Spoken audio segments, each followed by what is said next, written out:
مطلب پراگندہ حادثہ گزرا تو نبی صلی اللہ علیہ وسلم نے کہا کہ تم لوگ اس کے بارے میں کیا رائے رکھتے ہو؟ صحابہ کرام سے کہا تو انہوں نے کہا کہ یہ ایسا شخص ہے کہ جو کسی کو دعوت پہ بلائے تو کوئی اس دعوت پہ نہ جائے، یہ کسی کو شادی کا پیغام دے تو کوئی اس سے شادی نہ کرے، اور اس طرح سے اس کے بارے میں ڈیفائن کیا کہ لوگوں کا عمومی رویہ ایسے شخص کے بارے میں ایسا ہے۔ تو آپ صلی اللہ علیہ وسلم نے فرمایا کہ ایسے کچھ لوگ ہوتے ہیں جو قسم کھا لیتے ہیں اور اللہ ان کی قسم پوری کر دیتا ہے، یعنی اللہ کے نزدیک یہ اتنے زیادہ مرتبہ رکھنے والے ہیں۔ سو لوگ جو ہوتے ہیں معاشرے کے اندر، دنیا کے اندر، وہ ظاہریت کو دیکھ کر لوگوں کو مقام دیتے، لیکن اللہ سبحانہ و تعالیٰ کے نزدیک یہ چیزیں کوئی حیثیت نہیں رکھتی۔ کل ہم نے اس کو ڈسکس بھی کیا تھا۔ تو یہاں پر وہ کہتے ہیں، سعد بن ابی وقاص کہتے ہیں کہ انہوں نے کہا کہ ان کو نکال دیں، کہیں یہ ہماری برابری نہ کرنے وہ شروع کر دیں۔ اور وہ یہ 6 آدمی تھے، یعنی یہ جو مفلس لوگ تھے یہ 6 تھے، میں خود، عبداللہ بن مسعود، حذیل قبیلے کا ایک آدمی، بلال، اور 2 آدمی جن کا میں نام نہیں لیتا، یعنی انہوں نے ان کی پردہ پوشی کی ہوگی کسی معاملے میں۔ رسول صلی اللہ علیہ وآلہ وسلم کے دل میں آیا کہ دل میں جو وہ آیا جو اللہ نے چاہا۔ آپ صلی اللہ علیہ وسلم یہ بات سوچ ہی رہے تھے کہ اللہ تعالیٰ نے اس پر یہ آیت نازل فرمائی۔ ابن ماجہ کی روایت کے مطابق یہ 6 نام جو ہیں وہ اس طرح سے ہیں: سعد بن ابی وقاص، عبداللہ بن مسعود، صہیب رومی، عمار بن یاسر، مقداد بن اسود، اور بلال بن رباح حبشی۔ اور اقرا اور عیینہ نے تنہائی میں آپ صلی اللہ علیہ وسلم سے کہا تھا کہ ہم ان غلاموں کے ساتھ بیٹھنے میں شرم محسوس کرتے ہیں، لہٰذا آپ انہیں اپنے پاس سے اٹھا دیجیے۔ تو تب یہ آیت نازل ہوئی۔ اس آیت میں اللہ سبحانہ تعالیٰ ان صحابہ کی تعریف فرما رہے ہیں اور فرما دیا کہ ان کو ہٹانے کی بات آپ ہرگز نہ سوچیے۔ یہ انتہائی بے انصافی ہے کہ سچے مومنوں کو صرف اس طرح سے اٹھا دیا جائے کہ دوسرے لوگ آ کے بیٹھیں جن کا ایمان لانا بھی یقینی نہیں ہے، یعنی بھی وہ ایمان نہیں لائے۔ تو اللہ تعالیٰ کے پاس رتبے ایمان کے ساتھ ہیں، اور پھر اس کے اندر، اسی آیت کے اندر ہمیں اسلامی مساوات بھی ملتی ہے، یعنی اسلام لوگوں کے ظاہری جو مال، اسباب، شکل و صورت، جاہ، مقام، مرتبہ، ان کو کوئی حیثیت نہیں دیتا۔ کس سینس میں؟ کس سینس میں؟ رسپیکٹ کی سینس میں۔ یعنی ٹھیک ہے، ایک شخص جو ہے وہ اگر امیر ہے علاقے کا، مطلب اگر حاکم ہے تو اس کی بات مانی جائے گی۔ حاکم کی بات، حاکم کا حکم، اور ایک کوئی معاشرے کا کوئی غریب آدمی ہے یا مطلب لائک کوئی ایسے کسی اس میں ڈیوٹی ہے اس کی، تو وہ دونوں کی بات سیم وزن نہیں رکھتی، آبویسلی نہیں رکھتی، کیونکہ اس کا ڈیزگنیشن ڈفرینٹ ہے اور اس کا ڈیزگنیشن ڈفرینٹ ہے۔ تو یہ تو عدل کا تقاضا ہے، انصاف کا تقاضا ہے۔ مثلا ایک ڈاکٹر کی بات جو حیثیت رکھتی ہے ایک مریض کے معاملے میں، وہ ایک ہاسپٹل کے سویپر کی نہیں رکھتی۔ فرق ہے نا؟ تو یہ تو فرق ہے، لیکن رسپیکٹ، ڈگنیٹی، وہ جو ایک ہیومن رسپیکٹ ہے، وہ ایک ڈاکٹر کی بھی وہی ہے جو ایک سویپر کی۔ یہ ہے مساوات جو اسلام دیتا ہے۔ ایک ہی صف میں کھڑے ہو گئے محمود و ایاز، نہ کوئی بندہ رہا نہ کوئی بندہ نواز۔ جو رسپیکٹ ہے وہ سب کی ایک جیسی۔ یہی رسپیکٹ وہ نہیں دے رہے تھے معاشرے میں، یہی رسپیکٹ آج بھی نہیں دی جاتی۔ اسی لیے اللہ تعالیٰ نے یہ ٹریننگ کی، یہ بتا دیا کہ معاشرے میں مال یا جا کے جو اسٹیٹس ہے اس کی حیثیت کوئی نہیں ہے، سب برابر ہیں، سب برابر بیٹھیں گے۔ دین سیکھنا ہے تو سب برابر بیٹھیں گے۔ یہ نہیں ہو سکتا کہ جو ایمان لایا ہے اور وہ غریب ہے تو محض اس کی غربت کی وجہ سے اس کو دور کر کے اس کو نیچے بٹھایا جائے اور جو دوسرا ہے اس کو اوپر بٹھایا جائے۔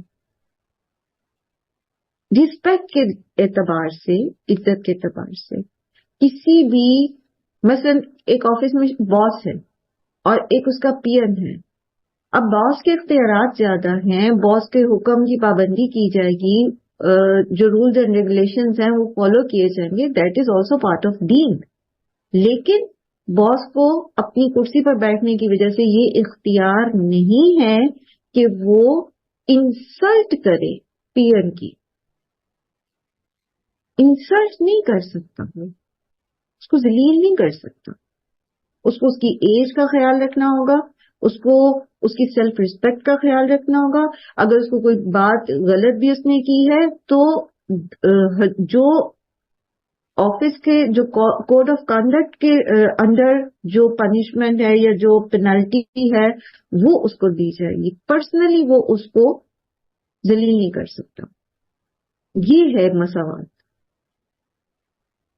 یہی چیز ہم نے سیکھی تھی نا کہ ہمارے گھروں میں جو ہاؤس ہیلپرز آتی ہیں ڈگنیٹی اور ریسپیکٹ کے لیول پر وہ ہمارے ہی برابر ہیں.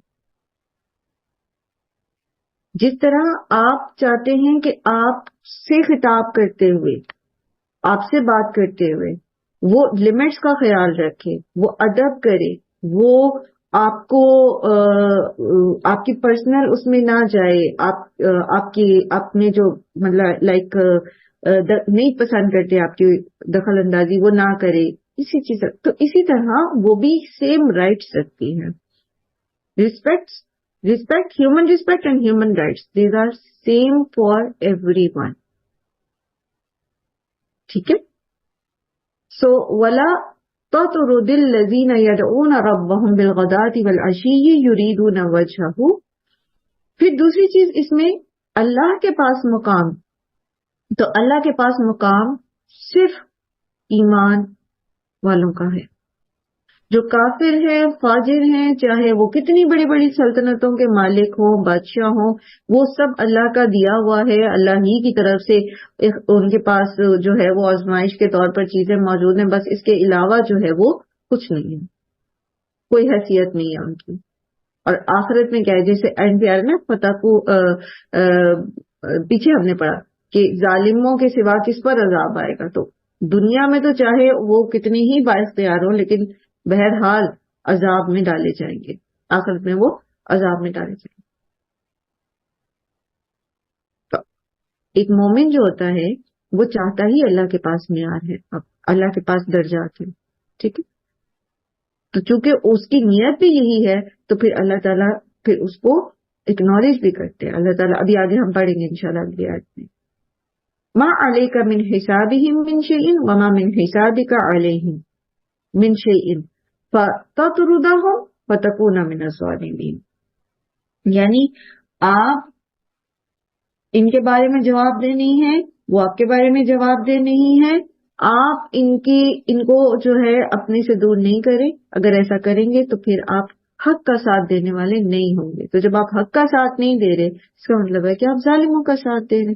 جب آپ ظالموں کا ساتھ دے رہے ہیں تو پھر آپ ظالم ہی ہوئے. انسان اسی کے ساتھ ہے نا جس کے ساتھ وہ کھڑا ہے. وَكَذَلِكَ فَتَنَّا بَعْضَهُمْ بِبَعْضٍ. اور اسی طرح ہم نے آزمایا بعض کو بعض کے ذریعے. یعنی اقرا اور عیینہ آزمائے گئے. اب وہ کیا کہتے ہیں، ہمارا دل چاہتا ہے آپ کے پاس آنے کا، لیکن چونکہ یہ غریب غربا لوگ آپ کے ارد گرد بیٹھے تو ہمارے اسٹیٹس الاؤ نہیں کرتا کہ لوگ باتیں بنائیں گے، ہم ان کے ساتھ آ کے بیٹھ جائیں گے تو کہیں گے لو جی یہ تو جا کے ان کے ساتھ بیٹھ گئے اور یہ تو ایسے ہو گئے تو ویسے ہو گئے. تو ان کو جو عمرا تھے، جو مترفین تھے، جو سردار تھے، ان کے آزمائش بن گئے یہ غریب لوگ. یعنی ان کی وجہ سے انہوں نے حق سننے کے لیے آنا گوارا نہیں کیا. اور یہ جو غریب لوگ تھے، یہ جو ان کے لیے وہ امیر لوگ بن گئے آزمائش، وہ کس طرح سے کہ کیا یہ پھر ان کفار کی اس طرح کی حقیر آمیز باتوں پر صبر کرتے. اب آپ دیکھیں نا، یہ 6 لوگ وہاں بیٹھے اور وہ آ کے سردار اس طرح ان کو دھتکار دیں اور اس طرح کی باتیں کرے، تو یا تو یہ صبر کریں گے اور نبی صلی اللہ علیہ وسلم کا ساتھ نہیں چھوڑیں گے. ان کو اگر تھوڑا کر بھی دیا گیا اسپیئر، اول تو کیا نہیں گیا لیکن چلو لیٹ سپوز اگر کر بھی دیا گیا، ان کو تھوڑا دور بھی کر دیا گیا، تب بھی یہ ساتھ نہیں چھوڑیں گے حق کا. یہ اس لیے نہیں مجلس سے اٹھ جائیں گے کہ لو جی اب تو ہمیں انہوں نے پرے کر دیا، اب تو ہمیں یہ کوئی لفٹ ہی نہیں کرا رہے. تو کیا یہ صبر کریں گے؟ تو بعض کے ذریعے بعض کی آزمائش تھی، ان امیر سرداروں کے ذریعے ان غریب مسلمانوں کی آزمائش تھی، ان غریب مسلمانوں کے ذریعے ان سرداروں کی آزمائش تھی۔ تو اسی طرح وَكَذَلِكَ فَتَّنَّا بَعْضَهُم بِبَعْضٍ، اچھا اسی طرح ہماری زندگیوں میں بھی کچھ لوگ ہماری آزمائش بن جاتے ہیں۔ کبھی وہ بہت نزدیک کے رشتے ہوتے ہیں، کبھی وہ گھر میں ہی ہوتے ہیں، کبھی وہ دور ہوتے ہیں، کبھی وہ کوئی کلیگ ہوتے ہیں، وہ ہمارے لیے ایک آزمائش بن جاتے ہیں۔ ان کے رویے، ان کا ہماری طرف دیکھنا، ان کے جملے یا ان کی ہمارے خلاف جو پروپیگنڈا کرنا، تو اب وہ ہمارے لیے آزمائش بن گئے۔ اب کیا ہے، اب ہماری کیا آزمائش ہے کہ ان کی ان باتوں کی وجہ سے ہم حق کو چھوڑ دیتے ہیں، یا یہ کہ ہم حق کے ساتھ کھڑے رہتے ہیں۔ ہم کتنا صبر کرتے ہیں، جیسے اگر بہت کوئی قریبی رشتہ ہے اور وہ ہماری پرسنلی ہمیں زج کر رہا ہے، وہ ہمارے لیے ایک آزمائش بن گیا ہے، اب اللہ تعالیٰ کا حکم ہے کہ رشتے کو جوڑ کے رکھیں، گھر کو جوڑ کے رکھیں۔ تو جب تک ہماری صبر ہم کر سکتے، کیا ہم اس پہ صبر کریں گے؟ ہم اور زیادہ صبر کریں گے، ہم اور زیادہ صبر کریں گے، یا ہم کہیں گے کہ نہیں ٹھیک اس کو ختم کیا جائے گا؟ بعض دفعہ ایسا ہوتا ہے، اور اللہ تعالیٰ بعض کے ذریعے بعض کو آزماتے ہیں۔ لِيَقُولُوا أَهَٰؤُلَاءِ مَنَّ اللَّهُ عَلَيْهِم مِّن بَيْنِنَا، تاکہ وہ کہیں کیا یہ ہیں وہ لوگ کہ جن پر اللہ نے ہمارے درمیان میں احسان کیا، یعنی اسلام کے لیے چن لیا۔ وہ حقارت، اچھا یہ ہیں وہ لوگ، یہ جن پر اللہ نے احسان کیا، جیسے حضرت نوح کی قوم کے سردار کرتے تھے، جیسے قوم شعیب کے لوگوں نے کہا سرداروں نے، جیسے باقی قوموں کے لوگوں نے کہا، تو ان کی بھی آزمائش بن گئی کہ ان غریب لوگوں کو نبی صلی اللہ علیہ وسلم کے پاس دیکھ کے کہتے اچھا یہ ہے وہ من اللہ علیہم، اللہ نے ہمیں چھوڑ کے ان پر احسان کیا۔ وہ جیسے وہ کہتے تھے نا قریش کے یہ محمد صلی اللہ علیہ وسلم پر کی نبوت ہے، یہ تو قریش کے طائف اور مکہ کے سرداروں میں سے، دو بستیوں کے سرداروں میں سے کسی کے اوپر جو ہے یہ نبوت اترنی چاہیے تھی۔ حق کو صرف اس لیے نہیں مانا کیونکہ ان کے سو کالڈ جو معیار تھے اس کے مطابق وہ نہیں تھا، اس طرح سے نہیں آیا۔ تو اس طرح سے اللہ تعالیٰ لوگوں کو آزماتے ہیں۔ الیس اللہ بأعلم بالشاکرین، کیا نہیں ہے اللہ خوب جاننے والا شکر کرنے والا؟ اللہ تعالیٰ لوگوں کے دلوں کے بھید جانتے ہیں۔ یہاں شکر کا کیا تذکرہ آ گیا؟ بات تو ہو رہی ہے غریب لوگوں کے اسلام لانے کی اور امیر لوگوں کے ان کو دور کر۔ دیکھیں، ہم ایک انسان جو ہوتا ہے وہ دنیا میں کیسے آتا ہے، اس کا خالق کون ہے؟ ٹھیک ہے، شکر گزاری بیسیکلی کیا ہے؟ خالق کی پہچان، ٹھیک ہے، خالق کے لیے عاجزی کرنا، خالق کے لیے فرما برداری کرنا، خالق کے لیے محبت رکھنا، ٹھیک ہے، خالق کو اپنی زندگی میں سب سے اوپر مقام دینا، یہ ہے شکر گزاری۔ تو جو یہ غریب طبقہ تھا، انہوں نے یہ کیا نا، انہوں نے اپنے خالق کو پہچان لیا، انہوں نے اللہ کے ساتھ شرک کو اپنی زندگیوں سے نکال دیا، انہوں نے اللہ کی فرما برداری کی، انہوں نے اللہ کو اپنی زندگی میں سب سے اوپر رکھا، تو انہوں نے شکر گزاری کی نا۔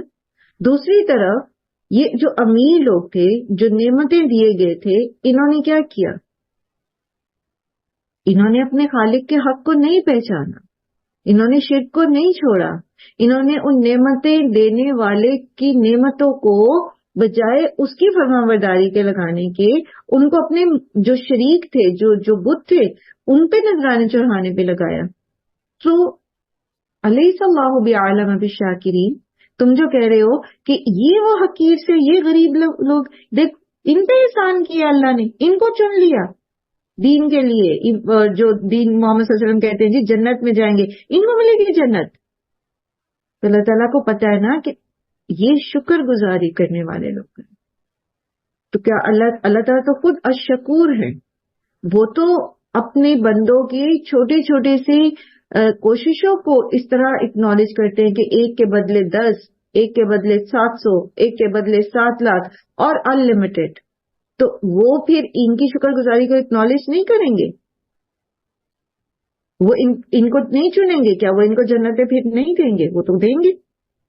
علیہ اللہ بعالم بالشاکرین. اللہ کو پتہ ہے نا کہ یہ ان میں سے یہ پوری جو مکہ کے لوگ ہیں، امیر اور غریب، پوری جو کمیونٹی ہے، ان میں سے کس کے دل جو ہیں وہ اپنے خالق کے لیے عاجز ہیں، اپنے خالق کے لیے خالص ہیں، اپنے خالق کے ساتھ شرک نہیں کرتے، اپنے خالق کی خاطر اس کی محبت میں انہوں نے اپنے آباء و اجداد کے طریقوں کو چھوڑ دیا، انہوں نے اپنی محبوب چیزوں کو چھوڑ دیا، انہوں نے اپنے رب کو، اپنے خالق، اپنے مالک کی رضا کی خاطر، اس کے چہرے کی خاطر انہوں نے اپنی زندگیوں کو بدل دیا.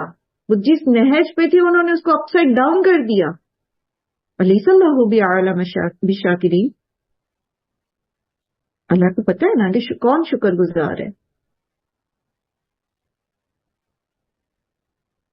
سو تمہارے کہنے سے یا تمہارے سمجھنے سے فرق نہیں پڑتا، معاملہ اللہ کا ہے اور بندوں کا ہے. وَإِذَا جَاءَكَ الَّذِينَ يُؤْمِنُونَ بِآيَاتِنَا، اور جب آئیں آپ کے پاس وہ لوگ جو ایمان لاتے ہیں ہماری آیات کے ساتھ، فَقُلْ، تو کہہ دیجئے، سلام علیکم، سلامتی ہو تم پر، كَتَبَ رَبُّكُمْ عَلَى نَفْسِهِ الرَّحْمَةَ، لکھ دی ہے اللہ نے، تمہارے رب نے اپنے نفس پر رحمت، انہ من عمل منکم سوءا بجہالۃ، اور بے شک وہ جو عمل کیے تم نے برے جہالت کی وجہ سے، ثم تاب من بعدہ، پھر توبہ کر لے، من جو ہے، بے شک وہ جو عمل کرے تم میں سے برے جہالت کی وجہ سے، پھر وہ اس پر توبہ کر لے، وَأَصْلَحَ، اور اپنی اصلاح کر لے، فَأَنَّهُ غَفُورٌ رَحِيمٌ، تو اللہ تعالیٰ غفور الرحیم ہے، وہ بخشنے والا ہے، نہایت رحم کرنے والا ہے. ہوا یہ کہ جب مسلمان ایمان لائے تو بعض لوگ جو تھے وہ اس چیز پر خوفزدہ تھے کہ ہم نے جو پہلے گناہ کیے ہیں، اور وہ معمولی بھی نہیں تھے. آپ کو یاد ہوگا اس شخص کا واقعہ جس نے اپنی غالباً 7 بیٹیوں کو زندہ دفن کیا تھا، 7 یا 9. پھر جنہوں نے قتل بھی کیے، جنہوں نے زنا بھی کیے ہوئے تھے، وہ بھی تھے جو مطلب چوری میں ملوث رہے، وہ بھی تھے جو دیگر مطلب شرک کرتے رہے اور برہنہ کعبہ کا طواف کرتے رہے اور جو کچھ بھی کرتے رہے. لیکن جب وہ اسلام قبول کیا انہوں نے، اور انہیں احساس ہوا کہ ہم نے تو ایسے ایسے کبائر جو ہیں وہ پہلے زندگی میں کیے، تو اب انہوں نے اپنی زندگی تو بدل لی، لیکن جو کفار تھے، جو مخالفین اسلام تھے، وہ انہیں ان کے پچھلے اعمال اور عیوب پر تانا دینے سے باز نہیں آتے تھے. تو اس پس منظر میں ان کو تسلی دی جا رہی ہے کہ جب آپ صلی اللہ علیہ وسلم سے فرمایا جا رہا ہے کہ آپ ان کو یہ تسلی دیں اور کہیں کہ تمہارا رب بڑا غفور الرحیم ہے، جو کوئی بھی اسلام لا کر یا توبہ کر کے اپنی اصلاح کر لیتا ہے تو اللہ تعالیٰ یقیناً اس کے پچھلے گناہوں پر گرفت نہیں کرے گا. یعنی نہ تو تم ان کفار کے تانوں سے پریشان ہو اور نہ تم خود پریشان ہو کہ ان گناہوں کا کیا ہوگا. اور ایک روایت سے ہمیں پتہ چلتا ہے کہ جو شخص اسلام لائے اور پھر ٹھیک طور پر لائے، تو یعنی اس پر عمل بھی کرے، تو اس کے سابقہ تمام برائیاں جو ہیں اس سے دور کر دی جاتی ہیں، اور اس کے بعد جو حساب شروع ہوگا، یعنی اسلام لانے کے بعد جو حساب شروع ہوگا وہ یوں ہوگا کہ ہر نیکی کے عوض 10 سے لے کر 700 تک نیکیاں لکھی جائیں گی، اور برائی کے عوض ایک ہی برائی لکھی جائے گی، الا یہ کہ اللہ وہ بھی معاف کر دے. بخاری کی روایت ہے. ٹھیک ہے، تو اسلام لانا جو ہے وہ پچھلے گناہوں کا کفارہ ہے، پچھلے گناہ معاف ہو جاتے ہیں. اور پھر ایک اور روایت میں آتے ہیں نا کہ جب اللہ تعالیٰ نے مخلوق کو پیدا کرنے سے پہلے جب اس کی تقدیر لکھی کتاب میں، تو اس پر اللہ تعالیٰ نے لکھ دیا کہ میری رحمت میرے غضب پر غالب آ کے. آپ صلی اللہ علیہ وسلم نے فرمایا یہ بات اللہ کے پاس عرش پر لکھی ہوئی ہے. اور پھر اسی طرح آپ کو یاد ہوگا وہ 99 آدمیوں کے قتل کے قاتل کا احوال بھی ہم نے بہت دفعہ پڑھا. تو اس بات کو ہم پہلے بھی بہت دفعہ سیکھ چکے ہیں، سمجھ چکے ہیں کہ جب انسان سچی توبہ کر لے یا یہ کہ وہ کفر سے اسلام لے آئے، تو اللہ سبحانہ و تعالی اس کے گناہ معاف کر دیتے ہیں. اور پھر یہ کہ اس کے ماضی کا اس کو تانا نہیں دیتے. اور یہی چیز اللہ تعالیٰ ہم سے بھی چاہتے ہیں کہ جو اپنی غلطی سے توبہ کر چکا ہو، جو ایک غلط راستے کو چھوڑ چکا ہو، تو اب اس کو تانا نہیں دیا جائے گا. اب اس کو اس کی غلطیاں جو ماضی میں جو اس کا زندگی تھی اس کو جتائی نہیں جائیں گی. اور ہم بہت زیادہ یہ کرتے ہیں، حتیٰ کہ ہم جو دین دار کہلوانا پسند کرتے ہیں اپنے آپ کو، وہ بھی یہ غلطی بہت زیادہ کرتے ہیں، لوگوں کو ان کا ماضی بہت یاد کراتے ہیں. یاد رکھیے، کسی کی بھی اصلاح جب آپ کرنے میں انٹرسٹڈ ہوتے ہیں نا، تو اس کی برائیوں کو ہائی لائٹ نہ کریں، کبھی بھی نہ کریں. حتیٰ کہ ابھی اس نے وہ چھوڑی بھی نہ ہو، تب بھی اس کی برائیوں کے بجائے اس کی اچھائی کے اوپر فوکس کریں، جو اس کے اندر اچھی چیزیں ہیں. مثلا ایک خاتون ہے جو نماز باقاعدگی سے پڑھتی ہیں مثلا، لیکن وہ پردہ نہیں کرتی.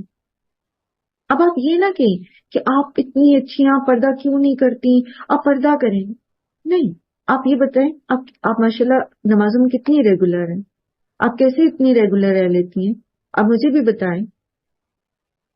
اور اچھائی کو جتنا آپ ان کے اوپر ہائی لائٹ کریں گے نا، وہ اچھائیاں خود بخود ان کی برائیوں کو آہستہ آہستہ ان کو خود اپنی برائیاں دکھنے لگیں گی، اور آہستہ آہستہ ان کی برائیاں کم ہوتی چلی جائیں گی. لیکن جب وہ ایک ہیومن سائیکی ہے نا کہ جس چیز کا ذکر زیادہ ہوتا ہے نا، وہ پختہ بھی زیادہ ہو جاتی ہے.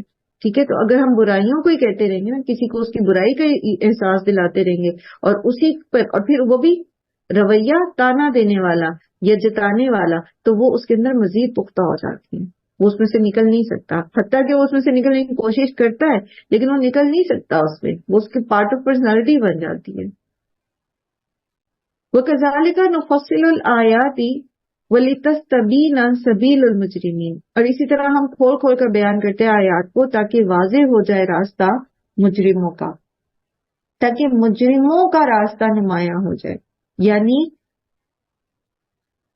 ایسے لوگ، یہ جیسے پہلے بھی مجرموں کی کچھ اوصاف پہلے بھی بیان ہوئے نا، یعنی جو لوگ ایمان لانے کے قریب تو آتے مگر مطالبات اور اعتراضات کیے جاتے ہیں. مثلا یہ کہ ہمیں فلاں معجزہ لا کے دکھاؤ، یا فلاں بات کا پتہ بتاؤ، یا یہ کہ نبی ہمارے جیسا ہی بشر کیوں ہے، اور یا یہ کہ ان کے جیسے حقیر لوگوں کو جو ہے وہ آپ اپنی مجلس سے نکال دیں، تب ہی ہم آپ کی مجلس میں آئیں گے. تو کچھ صفات تو مجرموں کی جو ہے وہ سابقہ آیات میں گزر چکی ہیں، اور کچھ کا جو ہے آگے ذکر آ رہا ہے. اللہ تعالیٰ فرماتے کہ ہم یہ تفصیلات اس لیے بیان کر رہے ہیں تاکہ ہر ڈرم مجرموں کی صفات جو ہیں وہ کھل کے سامنے آ جائیں. یعنی ایک تو یہ کہ ان کی صفات کھل کے سامنے آ جائیں، دوسرا یہ کہ جو لوگ کوئی راہ اختیار کرنا چاہتے ہیں ان کے لیے بھی واضح ہو جائے کہ یہ غلط راستہ ہے. جو کچھ یہ کر رہے ہیں وہ نہیں ہم نے فالو کرنا، بلکہ ہم نے اس کو فالو کرنا ہے جس سے جو اللہ کا راستہ ہے. دو طریقے سے وضاحت ہوتی ہے کسی بات کی. ایک یہ کہ آپ صحیح بات کو بہت واضح کر دیں تاکہ لوگ اس کرائیٹیریا کے اوپر جو ہے جانچ لیں چیزوں کو کہ اچھا یہ چیز اس کرائیٹیریا پہ اترتی ہے تو یہ صحیح ہے.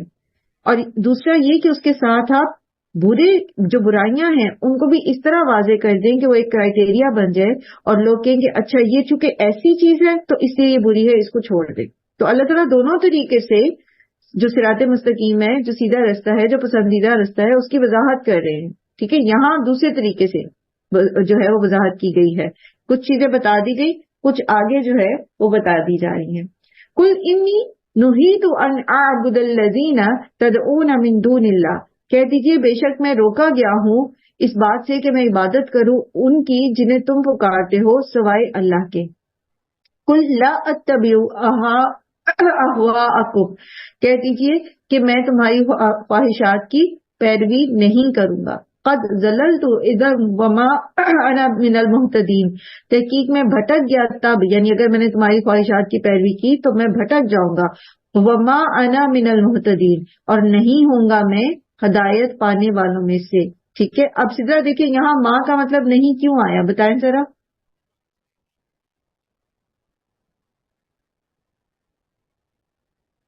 سدرا،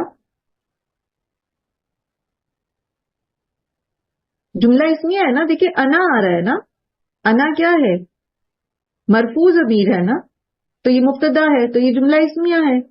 تو وما انا من المہتدین، تو جملہ اسمیہ پہ ماں آتا ہے تو ماں نافیہ ہو جاتا ہے، تو میں نہیں ہوں گا ہدایت پانے والوں میں سے. ٹھیک. اچھا، اب یہاں ان کی کون سی ڈیمانڈ تھی جس کے بارے میں یہ ذکر آ رہا ہے. اصل میں مشرکین مکہ یا جو مجرم ہیں جن کے راستے کی بات ہو رہی تھی پیچھے، وہ یہ چاہتے تھے کہ سمجھوتے کی کوئی راہ نکل آئے. تو نبی صلی اللہ علیہ وآلہ وسلم سے کہتے تھے کہ آپ ہمارے معبودوں یا دیوی دیوتاؤں کے بارے میں برا نہ کہیں، اور ہم مطلب آپ کو کچھ نہیں کہیں گے. یعنی وہ کچھ اس طرح کی ڈیمانڈ تھی ان کی کہ آپ آئیں اور صرف جسے سورہ اس میں بھی آتا ہے نجم میں بھی، کہ یہ چاہتے تھے کہ بس نبی صلی اللہ علیہ وسلم جو ہیں وہ ہاتھ رکھ دیں آ کے ہمارے بتوں پہ، یعنی ایک چھوٹی سی اکنالجمنٹ مل جائے، تو کچھ یہ ہماری بات مان لیں، کچھ ہم ان کی بات مان لیں، تو کوئی بیچ کی راہ نکل آئے. تو وہاں پر یہ کہا جا رہا ہے کہ مجھے اس چیز سے روک دیا گیا ہے کہ میں تمہاری خواہشات پہ نہ چلوں، اور میں ان دیوی دیوتاؤں کی تعظیم نہیں کر سکتا. میرا تو فرض ہی ہے، میں تو معمور ہی اس کام پہ کیا گیا ہوں کہ لوگوں کو ان جھوٹے معبودوں سے توڑ کر ان کے حقیقی معبود کے ساتھ ان کا رشتہ جوڑ دوں. ٹھیک ہے. قل انی علی بینۃ من ربی وکذبتم بھی، کہہ دیجئے کہ بے شک میں علی بینۃ ایک واضح دلیل پر ہوں، من ربی اپنے رب کی طرف سے، وکذبتم بھی اور جھٹلا دیا تم نے اسے. ما عندی ما تستعجلون بھی، اور نہیں ہے میرے پاس وہ جس کی تم جلدی کرے، جس کو تم جلد طلب کر رہے ہو. ان الحکم الا للہ، نہیں ہے حکم مگر یہ کہ اللہ ہی کا، حکم صرف اللہ ہی کا ہے، یعنی اصل فیصلے کا اختیار اللہ کے پاس ہے. یقص الحق وہو خیر الفاصلین، وہ بیان کرتا ہے حق اور وہ بہترین فیصلہ کرنے والا ہے. اب یہاں ان کی کون سی ڈیمانڈ تھی؟ یہاں ان کی یہ ڈیمانڈ تھی، ان کا یہ طریقہ تھا، یا ان کی یہ کہہ لیجیے صرف تھی کہ یہ حق کو جھٹلانے کے لیے عذاب کی ڈیمانڈ کرتے تھے. کہتے تھے کہ اگر تم سچے ہو نبی، تو جس طرح ہم تمہیں جھٹلا رہے ہیں تو ہمارے اوپر اس طرح عذاب کیوں نہیں آ رہا جیسے پچھلی قوموں پر آ گیا تھا. تو اس لیے کہا جا رہا ہے کہ ان سے کہیے کہ میں واضح دلیل اپنے رب کی لے کر آیا ہوں، تم نے جھٹلا دی ہے، اور میرے پاس اس چیز کا اختیار نہیں ہے کہ میں تمہارے اوپر عذاب جو ہے وہ لے آؤں، یہ تو میرے رب کا فیصلہ ہے. وہ بیان کرتا ہے حق کو، اور وہی بہترین فیصلہ کرنے والا ہے. جب اس کا فیصلہ ہوگا تو پھر عذاب کو کوئی ٹال نہیں سکے گا.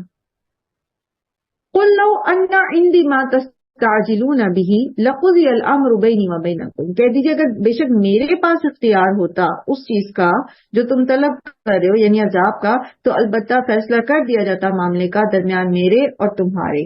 یعنی اگر عذاب لانا میرے اختیار میں ہوتا تو کب کا آ چکا ہوگا اور سارے جھگڑے ختم ہو چکے ہوتے. مگر تم پر عذاب آنے کا ٹھیک وقت اللہ ہی کو پتا ہے، اللہ کا علم ہے. یہ اللہ کا حلم ہے کہ وہ انسان کو مہلت دیتا ہے. یہ اللہ کی حکمت بالغہ ہے کہ وہ جب عذاب لانا چاہے گا تو اس کے عذاب کو پھر کوئی ٹال نہیں سکے گا. واللہ عالم بالظالمین، اللہ خوب جانتا ہے ظلم کرنے والوں کو. وَعِندَهُ مَفَاتِيحُ الْغَيْبِ، اور اس کے پاس ہیں غیب کی چابیاں. وہ ہے اصل میں غیب کی خبریں بتانے والا، وہ جانتا ہے کہ غیب کیا ہے. غیب ہوتا کیا ہے؟ اچھا، یہ جو پیچھے آیات گزری ہیں، آگے اب اللہ تعالیٰ کی معرفت کی آیات آ رہی ہیں. پچھلی جو آیات گزری ہیں اس میں اللہ سبحانہ تعالیٰ نے آیت نمبر اگر ہم 55 کو دیکھیں تو اللہ تعالیٰ فرماتے ہیں وَكَذَلِكَ نُفَصِّلُ الْآيَاتِ وَلِتَسْتَبِينَ سَبِيلُ الْمُجْرِمِينَ، تاکہ مجرموں کے رویے طریقے الگ کر دیے جائیں. کچھ پیچھے ذکر ہوئے، ٹھیک ہے، جیسے انہوں نے کہا کہ جی ہمیں معجزہ دکھائیں، جیسے انہوں نے کہا کہ یہ نبی انسان کیوں ہے، جیسے انہوں نے غریبوں کو حقارت سے دیکھا. اب یہ کیا ہے؟ یہ بیسیکلی ان کے رویے ہیں. ٹھیک ہے، یعنی اگر کسی کا رویہ ایسا ہے تو اگر کوئی حق پانا چاہتے تو اسے ان رویوں سے بچنا ہے. ٹھیک ہے، کن رویوں سے؟ یعنی حق کو سامنے دیکھ کے بجائے ماننے کے اس پر اعتراضات نہیں کرنے کہ یہ لانے والا انسان کیوں تھا، یا یہ لانے والا انسان نہیں ہو سکتا، ہونا نہیں چاہیے، یا یہ کہ کوئی دوسرا حصی معجزہ کیوں نہیں دیا گیا، وہ کیوں نہیں، اس کے ساتھ فرشتہ کیوں نہیں آیا. اعتراض نہیں کرنا. جب حق سامنے آ گیا تو اعتراض نہیں کرنا. پھر یہ کہ جب حق سامنے آ جائے تو اس کو تسلیم کرنے میں جو ایک معاشرتی تفاوت ہے، جو ایک کلاس سسٹم ہے، جو ایک اپنے اندر کا تکبر ہے، اس کو نہیں اختیار کرنا. جیسے انہوں نے کہا کہ جن غریبوں کو پیچھے کریں، یہ نہیں کرنا. یہ کس کا رویہ؟ یہ مجرموں کا رویہ، یہ ان کا رویہ جو حق کو تسلیم نہیں کرتے. پھر اسی طرح دین کے اندر مداخلت کی پالیسی نہیں اپنانی کہ آپ کہیں کہ چلیں کوئی نہیں، یہ آ تو رہے نا دین کی طرف، تو کچھ ہم بھی ان کے طریقے کر لیتے ہیں. وہ اگر ایسا کرتے ہیں تو پھر دین نہیں پھیلتا، بلکہ آپ کا اپنا دین بھی خراب ہو جاتا ہے. جیسے وہ پچھلے زمانوں میں کو بھی کیا گیا نا کہ چونکہ لوگ جو ہندو تھے وہ ڈھول اور وہ میوزک کے ساتھ جو بھی ان کا وہ ہوتے ہیں انسٹرومینٹس، اور عیسائی بھی وہ اس کے ساتھ عبادت کرتے، تو وہ موسیقی چونکہ لوگوں کو اچھی لگتی ہے تو چلو ہم بھی کچھ اسی طرح کا گا بجا کے لوگوں کو اپنی طرف بلا لیتے ہیں. تو یہ نہیں کرنا. آپ نے غیر اللہ کے طریقوں کو اختیار نہیں کرنا، یہ مجرموں کا طریقہ ہے. ٹھیک ہے. پھر کیا ہے کہ ایسے لوگ جو حق کو ماننا نہیں چاہتے تو وہ حقارت کے ساتھ مذاق اڑاتے ہیں. جیسے یہ کہتے تھے نا کہ کیوں نہیں آ جاتا ہمارے اوپر عذاب، اچھا یہ آسمان کا ٹکڑا ہو، یہ آسمان ہم پر گرا کے دکھاؤ، گر جائے ہم پہ، یہ آسمان گر جائے ہم پر عذاب لے آؤ.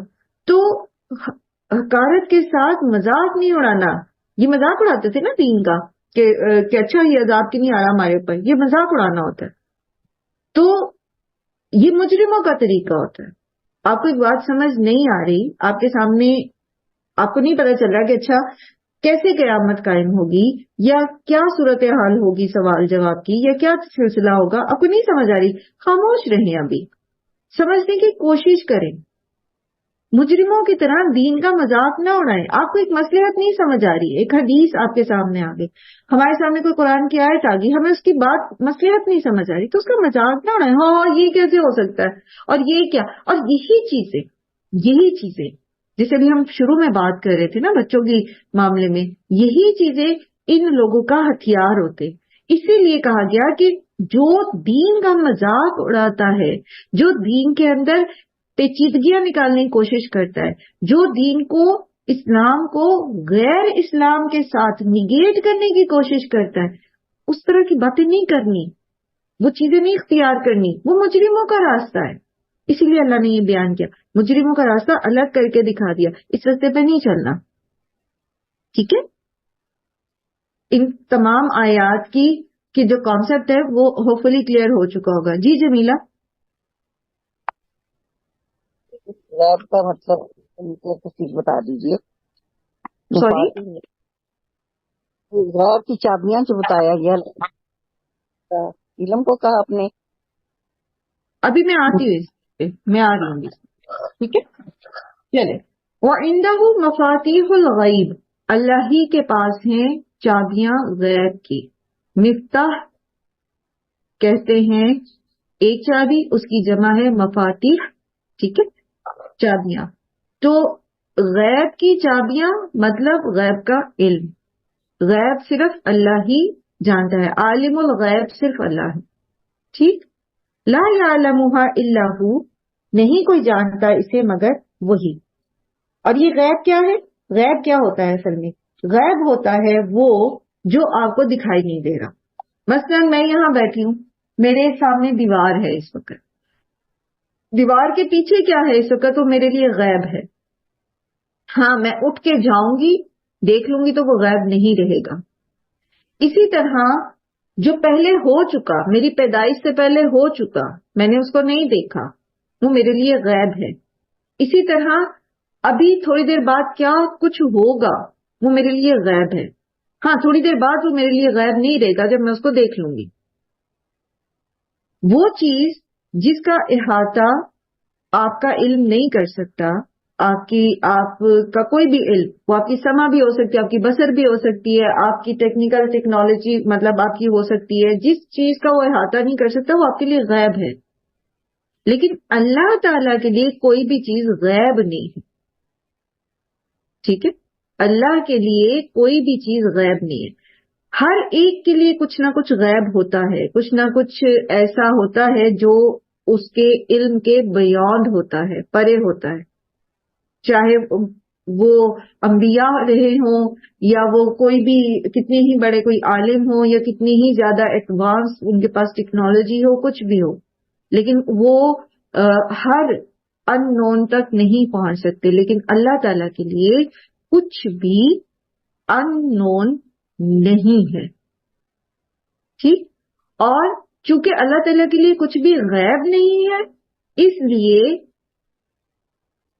یہ کہا جا رہا ہے، یہ اللہ کی معرفت دی جا رہی ہے، اللہ سبحانہ تعالیٰ کی صفت بیان کی جا رہی ہے کہ اللہ تعالیٰ اصل میں ہر چیز کو جاننے والے ہیں.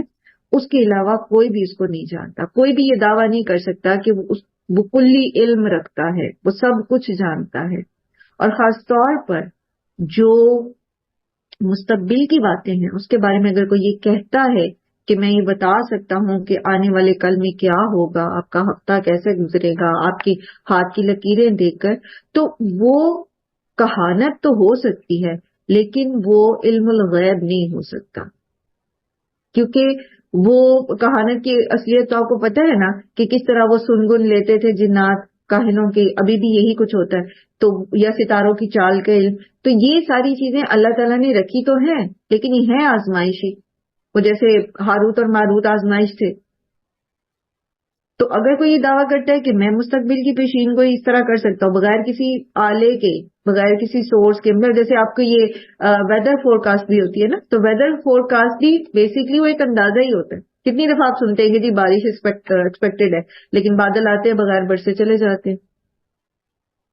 ٹھیک، ایک وقت تھا کہ پتہ نہیں چلتا تھا کہ عورت کے جو مطلب حاملہ ہے اس کا کیا حمل ہے، اس کا سٹیٹس کیا ہے، لیکن آلات کے ذریعے اس کو ڈیفائن کیا گیا ہے. تو وہ آلات کے ذریعے، اس کے بغیر نہیں کوئی کر سکتا، صرف دیکھ کے کوئی نہیں کہہ سکتا. اور اس میں بھی دیر آر چانسز کہ وہ غلط ہو. اب دیکھیے کتنی دفعہ ایسا ہوتا ہے کہ ایون پلانڈ سرجریز میں بھی جو سی سیکشنز ہوتے ہیں اس میں بھی وہ ایک ڈیٹ دیتے ہیں لیکن انہیں ایمرجنسی میں وہ کچھ دن پہلے کچھ ٹائم پہلے کرنا پڑ جاتا ہے سرجری کو. تو کوئی نہیں، غیب کوئی نہیں جانتا کہ کیا ہوگا. اندازے ضرور لگاتے ہیں لیکن جانتا کوئی نہیں ہے. الٹیمیٹ علم جو ہے وہ صرف اللہ ہی کے پاس ہے، اسی کا پلان ہے. وَيَعْلَمُ مَا فِي الْبَرِّ، اور وہ جانتا ہے جو کچھ خشکی میں ہے، وَالْبَحْرِ، اور جو کچھ سمندر میں ہے. اور کیا کچھ ہے سمندر میں اور خشکی میں. آپ دیکھیں کہ ابھی تک جو سمندر ہے اس میں لائک کہتے ہیں کہ ابھی بھی شاید 50% یا اس سے بھی کم جو ہے وہ ڈسکور کیے گئے ہے سی لائف. اور وہ جو زمین پر ہے اس سے کئی گنا زیادہ ہے، یعنی زمین کے اوپر جو لائف ہے اس سے کہیں گنا زیادہ ہے وہ سی لائف. اور کیا کچھ ہے، کیا کچھ ہے. جب ہم نے اللہ سبحانہ تعالیٰ کے اسماء حسنہ پڑھنے شروع کیے تھے تو اس میں ہم نے کچھ چیزوں کو فیکٹس اینڈ فگرز کے ساتھ بھی دیکھا تھا کہ کیا کچھ اس کے اندر موجود ہے. ہم تو اس کو گن بھی نہیں سکتے، ہم تو اس کے فگرز کو بھی جو ہے وہ نہیں جان سکتے. تو وما تسقط من ورقۃ، اور نہیں گرتا کوئی پتا الا یعلمها، مگر یہ کہ وہ اس کو جانتا ہے. ولا حبۃ فی ظلمات الارض، اور اندھیروں میں زمین کے، ولا رطب ولا یابس، اور نہ کوئی تر اور نہ کوئی خشک، الا فی کتاب مبین، مگر یہ کہ وہ ایک واضح کتاب میں موجود ہے. تو اللہ سبحانہ وتعالیٰ کے علم کی وسعت تو یہ ہے. یعنی اس آیت سے معلوم ہوا کہ غیب کے سب علوم ایک مخصوص مقام پر خزانوں کی صورت میں اللہ کے پاس موجود ہیں. ان کو اللہ سبحانہ وتعالی جانتے ہیں کہاں پر اللہ نے اس کی مطلب ان خزانوں کی وسعت کو عام جو ہماری آبزرویشن ہے اس کے ساتھ اللہ تعالیٰ نے وضاحت کی. یعنی ہم اب اللہ کے پاس جو خزانے ہیں، جو مثلا بارش ہی کا خزانہ ہے، ٹھیک ہے، رزق کا خزانہ ہے، تو ہم اس کو ویسے تو نہیں پہچان سکتے، اس کی وسعت کو نہیں جان سکتے. تو اس کو ہمیں سمجھانے کے لیے یہاں پر چیزوں کے ساتھ ریلیٹ کیا گیا کہ دیکھو جس طرح زمین میں، خشکی میں اور سمندر میں جو وسعت ہے، اللہ تعالیٰ اس کو بھی جانتے، اس کے اندر کیا کچھ ہے، کیا ایکٹیویٹیز ہو رہی ہیں. اللہ کی سمع، اللہ کی بصر، اللہ کا علم، اللہ تعالیٰ کا المحیط ہونا، اللہ کا الرقیب ہونا، وہ سب کو ضروریات ان کی پوری کر رہا ہے، وہ سب کو دیکھ رہا ہے، وہ سب کو سن رہا ہے، وہ سب کا سسٹینر ہے، سب کچھ مہیا کر رہا ہے. وہ جانتا ہے کہاں کون سا پتہ گرا. آپ تصور نہیں کر سکتے اس چیز کا کہ آپ گرتے ہوئے پتوں کو بھی گن سکیں، ہو ہی نہیں سکتا.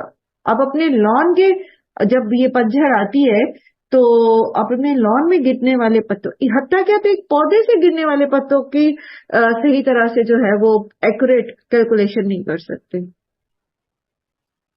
لیکن یہ کہ اللہ تعالیٰ جانتے ہیں. تو یہ اللہ کے علم کی وسعت بتائی گئی اور اس کو ریلیٹ کیا گیا اللہ کے پاس خزانوں سے. تو آپ دیکھو کہ جس رب کے پاس ایسے ان لمیٹڈ خزانے ہیں اور صرف وہی اس کا مالک ہے اور صرف وہی اس کا علم رکھنے والا ہے، وہی اس کے اوپر قدرت رکھنے والا ہے، اور وہ جانتا بھی ہے کہ ہمارے ساتھ کیا ہو رہا ہے، ہم کہاں پر ہیں. تو اب آپ دیکھیے کہ پھر کوئی مایوسی کی جگہ رہتی ہے، پھر کوئی بدگمانی کی جگہ رہتی ہے کہ اللہ میری سنتا نہیں، اللہ کو شاید میرے سے ناراض ہو گیا، شاید اللہ کو پتہ نہیں ہے، یا نعوذ باللہ کو اس طرح کی بات کی کوئی گنجائش رہتی ہے. یہ ہماری لا علمی ہے، تبھی ہم اللہ سے بدگمان ہوتے ہیں، اور یہی شیطان چاہتا ہے. سو یہ اللہ کی معرفت ہے، اللہ کو پہچان، اللہ کی پہچان ہے جو قرآن ہمیں کراتا ہے. اپنے رب کو پہچانو، اس کی قدرت کو پہچانو. وَهُوَ الَّذِي يَتَوَفَّاكُمْ بِاللَّيْلِ وَيَعْلَمُ مَا جَرَحْتُمْ بِالنَّهَارِ ثُمَّ يَبْعَثُكُمْ فِيهِ لِيُقْضَىٰ أَجَلٌ مُّسَمًّى. اور وہی ہے جو تمہیں فوت کرتا ہے رات کو، اور وہ جانتا ہے کہ جو تم کمائی کرتے ہو دن میں، اور پھر وہ تمہیں اٹھاتا ہے اس میں تاکہ وہ پورا کیا جائے وقت ایک مقرر. ثم الیہ مرجعکم، پھر اسی کی طرف تمہیں لوٹنا ہے. ثم ینبئکم بما کنتم تعملون، پھر وہ تمہیں خبر دے گا اس چیز کی جو کچھ تم عمل کرتے رہے. تو وہ رب جو تمہیں رات کو سلا دیتا ہے اور پھر تمہیں دن میں اٹھا دیتا ہے. تو نیند کی مثال دی گئی ہے، وہ کہتے ہیں نا کہ نیند موت کی بہن ہے، ٹھیک ہے. تو نیند کی مثال سے اس چیز کی وضاحت کی گئی ہے کہ جس طرح تم سو جاتے ہو اور پھر اللہ تعالیٰ تمہیں اٹھا کھڑا کرتا ہے، پھر تمہیں دوبارہ سے زندہ کر دیتا ہے، تم دوبارہ سے ایک نئے دن کے لیے تیار ہو جاتے ہو، ٹھیک. تو اسی طرح اللہ تعالیٰ تمہاری مقررہ مدت پوری ہونے کے بعد تمہیں موت دے دے گا، اور پھر جب وہ چاہے گا تمہیں دوبارہ اٹھا لیا جائے گا. اور جس طرح آج وہ جانتا ہے، وَيَعْلَمُ مَا جَرَحْتُمْ بِالنَّهَارِ، اور آج وہ جانتا ہے کہ تم جو کچھ کر رہے ہو، اسی طرح وہ پھر تمہیں وہ تمام جو تمہارے اعمال تھے ان کو اس نے جو ریکارڈ کر رکھا تھا، جیسے کرامن کاتبین ہیں، جیسے اللہ تعالیٰ خود دیکھ رہے ہیں، جیسے ہمارے اعضاء جو ہیں ان اور دیگر جو گواہیاں ہیں وہ اکٹھی ہو رہی ہیں، تو پھر وہ تمہیں بتائے گا کہ جو کچھ تم عمل کرتے رہے تھے. تو قیامت کے دن تمہیں دوبارہ زندہ کرنا اتنا ہی آسان ہے جیسے تم رات کو سوتے ہو اور پھر دن کو اٹھ جاتے ہو. اصل میں یہاں پر جو ذکر آ رہا ہے نا کہ وہ رات کو تمہاری روحیں قبض کر لیتا ہے، تو اس کے لیے علماء کہتے ہیں کہ روح جو ہے اس کی دو اقسام ہوتی ہیں، ایک حیوانی روح، دوسری روحانی یا نفسانی روح. رات کو یا نیند کے دوران جو نفسانی روح ہے وہ جسم سے نکل جاتی ہے، یعنی ایک وہ اسپرٹ روح جو زندہ رہنے کے لیے ہمارے اندر موجود ہے وہ تو رہتی ہے، لیکن وہ جو فیل کرتی ہے، وہ جو جسے آپ کہتے ہیں کہ جو بیسیکلی انسان کی ڈیسیژن میکنگ کر رہی ہوتی ہے، جو اٹ سیلف انسان ہوتا ہے، جو اس کا نفس ہوتا ہے، تو وہ کہتے ہیں کہ اس کے متعلق اللہ تعالیٰ فرما رہے ہیں کہ وہ اسے قبض کر لیتا. اب دیکھیں جب آپ سو جاتے ہیں تو آپ کی کوئی ڈیسیژن میکنگ کی پاور نہیں رہتی، آپ کی کوئی فیلنگ نہیں ہوتی، بلکہ آپ ایک اور ہی دنیا میں رہتے ہیں. اسی سے ریلیٹ کر کے عالم برزخ کا بھی جو ہے وہ بتایا گیا کہ عالم برزخ جو ہے وہ بالکل اسی طرح ہے جیسے آپ سو جاتے ہیں تو آپ خواب میں چیزوں کو محسوس کرتے ہیں، آپ کے اوپر وہ ہو نہیں رہی ہوتی، لیکن آپ وہ درد بھی محسوس کرتے ہیں، آپ وہ خوف بھی محسوس کرتے ہیں، ایون آپ کو سویٹنگ بھی ہو رہی ہوتی ہے اس دوران. بعض اوقات ایسا ہوا ہوگا کہ آپ کوئی خوفناک چیز خواب میں دیکھ کے اٹھتے ہیں جہاں آپ ڈرے بھی ہوتے ہیں، تو جب آپ کی آنکھ کھلتی ہے ایک دم تو آپ کے ماتھے پہ پسینے آئے ہوتے ہیں. تو عالم برزخ میں بھی اسی طرح فیلنگز جاگ رہی ہوں گی انسان کی، لیکن وہ اس کے بدن پہ اس طرح نہیں آ رہی ہوگی، لیکن وہ فیل ضرور کرے گا. بدن پر کب آئیں گی؟ آخرت میں. اس کی روح اس پروسیس میں سے گزر رہی ہوگی، لیکن پھر جب روحیں اور جسم دوبارہ جوڑ دیے جائیں گے تو پھر اس کے جسم کے اوپر بھی وہ سارا کچھ محسوس ہوگا. وہ اگر جنتی ہے تو اس کی نعمتیں، اور اگر وہ نعوذ باللہ اللہ رحم کرے جہنمی ہے تو پھر اس کا عذاب. تو اس سے پھر نیند اور موت جو ہے اس کو بہت اچھے سے انسان جو ہے وہ ریلیٹ کر سکتا ہے. بہرحال یہاں بات ہم یہ کر رہے تھے کہ دو قسم کی ارواح ہوتی ہے، کہ وانی اور دوسری روحانی. یعنی جو نفسانی روح ہے وہ جسم سے نکل جاتی ہے رات کے وقت، اور اس روح کے جسم سے علیحدہ ہونے کا اثر یہ ہوتا ہے کہ انسان کی سماعت، اس کی بصارت، اس کا قلب و دماغ جو ہے اس کا کام اس طرح نہیں کرتے جس طرح وہ جاگتے میں کرتا ہے. لیکن حیوانی روح جسم میں موجود رہتی، جس کی وجہ سے انسان کا جو دوران خون ہے وہ چلتا رہتا ہے، سانس بھی لیتا ہے، وہ ایک جو زندگی کا احساس پیدا کرتی ہے. اور اگر آپ نے دیکھا ہوگا کہ ایک اور جگہ بھی آتا ہے کہ جب وہ مدت پوری ہو جاتی ہے انسان کی تو اللہ تعالیٰ اس کی روح کو اپنے پاس روک لیتے. چاہے دعا بھی ہے، رات کو سوتے وقت کی دعاؤں میں سے بھی ایک ہی دعا ہے کہ اللہ تعالیٰ اگر تو آپ اس روح کو روک لے اپنے پاس تو آپ مجھ پر رحم کریں، اور اگر آپ اسے واپس لوٹا دیں تو آپ میرے ساتھ وہ معاملہ کریں جو آپ اپنے نیک صالح بندوں کے ساتھ کرتے ہیں، یعنی ہدایت کے راستے پر چلائیں. تو اگر کسی کا وقت پورا ہو جاتا ہے تو پھر اللہ تعالیٰ وہ روح اس میں واپس نہیں لوٹاتے، بلکہ جو حیوانی روح ہوتی ہے وہ بھی اس کے ساتھ مل جاتی ہے. ختم، مطلب انسان جو ہے اس کا وقت مقرر ختم ہو گیا. اگر اس کا وقت مقرر نہیں آیا، موت کا وقت نہیں آیا، تو پھر وہ والی روح بھی اس میں لوٹا دی جاتی. یہ مفسرین کی رائے ہے، ٹھیک ہے، اور ہم سب اس کو ڈیلی ایکسپیرینس کرتے ہیں. یا اگر ہم اتنا سا صرف اس کو ریلیٹ کر سکیں کہ ہم اپنی نیند کو اپنی موت سمجھ لیں اور اس چیز کے ساتھ ریلیٹ کریں کہ جس طرح ہمیں اللہ تعالیٰ صبح کو جگا دیتے ہیں اور ہم کیا دعا کرتے ہیں کہ الحمدللہ الذی احیانا بعد ما اماتنا، ٹھیک ہے. تمام تعریفیں اس رب کی ہیں جس نے ہمیں ہماری موت کے بعد دوبارہ زندہ کر دیا. یہ عارضی جو موت ہے نا، اس کو ہی ہم ریلیٹ کر لیں اپنی ہمیشہ والی موت، جو ہماری جو بیچ کا حصہ ہے موت کا، ٹھیک ہے. اور پھر دیکھیں کہ جیسے روز ہم اٹھ جاتے ہیں اسی طرح اللہ تعالیٰ ہمیں اٹھا دیں گے اور پھر ہم جواب دیں گے اپنے معاملات کے. تو موقع موت کے سے پہلے ہے کام کرنے کا، بعد میں نہیں ہے.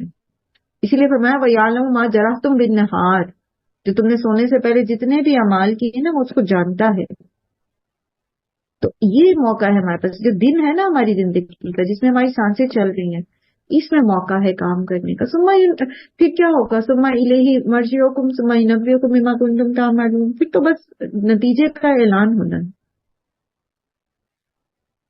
سو وَهُوَ الْقَاهِرُ فَوْقَ عِبَادِهِ وَيُرْسِلُ عَلَيْكُمْ حَفَظًا، اور وہ اپنے بندوں پر غالب ہے اور وہ اپنے بندوں پر بھیجتا ہے نگہبان، اور بھیجتا ہے تم پر نگہبان. حتی اذا جاء احدکم الموت، یہاں تک کہ جب کسی پر موت آ جاتی ہے، توفتہ رسولنا، تو وہ فوت کرتے ہیں اسے ہمارے بھیجے ہوئے، وہم لا یفرطون، اور پھر وہ کوئی کمی کوتاہی نہیں کرتے. یعنی اللہ سبحانہ وتعالی اپنے بندوں پر، اپنی مخلوقات پر، تمام مخلوقات اور انسانوں پر جو ہے وہ کنٹرول رکھتا ہے. دیکھیے طبعی قوانین کے سامنے ہر کوئی بے کس اور مجبور ہے. جب کسی کی موت کا وقت آ جاتا ہے تو وہ کوئی بھی جاندار ہو وہ ایک لمحہ نہ آگے جا سکتا ہے نہ پیچھے جا سکتا ہے. جب فرشتے موت روح کو قبض کرنے آتے ہیں تو چاہے کچھ بھی ہو کوئی ان کو روک نہیں سکتا. وَهُمْ لَا يُفَرِّطُونَ، اور وہ کسی قسم کی کوئی کمی نہیں کرتے. سو اس چیز کو ذہن میں رکھنا، اس کو انشاءاللہ اللہ تعالیٰ ہمیں توفیق دے. ہم جو ہے رمضان کے بعد سورہ قرآن کے بعد جب اپنا لیسن دوبارہ سٹارٹ کریں گے ان آیت کو مختصر سا دوبارہ دیکھیں گے تاکہ ہم اس کو ریلیٹ کر سکیں. لیکن یہ جو آیات ہیں اور اس سے اگلی والی جو آیت ہے اس کو سمجھنے، اس سارے اس موضوع کو سمجھنے کے لیے یہ چیز یاد رکھنا کہ ہم اس دنیا میں عارضی مدت کے لیے بھیجے گئے ہیں، بہترین کام کرنے کے لیے بھیجے گئے ہیں، احسن عمل کرنے کے لیے بھیجے گئے ہیں. ایک مقررہ وقت کے بعد ہمارے پاس کام کرنے کا موقع نہیں ہوگا، توبہ کرنے کا موقع نہیں رہے گا. ہماری صلاحیتیں، ہماری قوتیں، ہمارا علم اس کو بہترین طریقے سے بروئے کار لانے کا وقت اب ہے. بعد میں صرف جواب دہی ہے، بعد میں صرف نتیجہ نکلنا ہے. اور اسی میسج کو ذہن میں رکھتے ہوئے ہم انشاءاللہ اپنے دورہ قرآن کی طرف انشاءاللہ پرسوں جائیں گے اور اس میں پھر ہم کوشش کریں گے، اپنے تئیں پوری کوشش کریں اور اللہ تعالیٰ ہمیں توفیق دیں ہم بہترین عمل کرنے والے ہوں اور یہ رمضان جو ہے ہم سب کے لیے لائف چینجنگ ایکسپیرینس ہو، ہماری زندگی بہتر ہو پچھلے گزرے ہوئے ایک سال.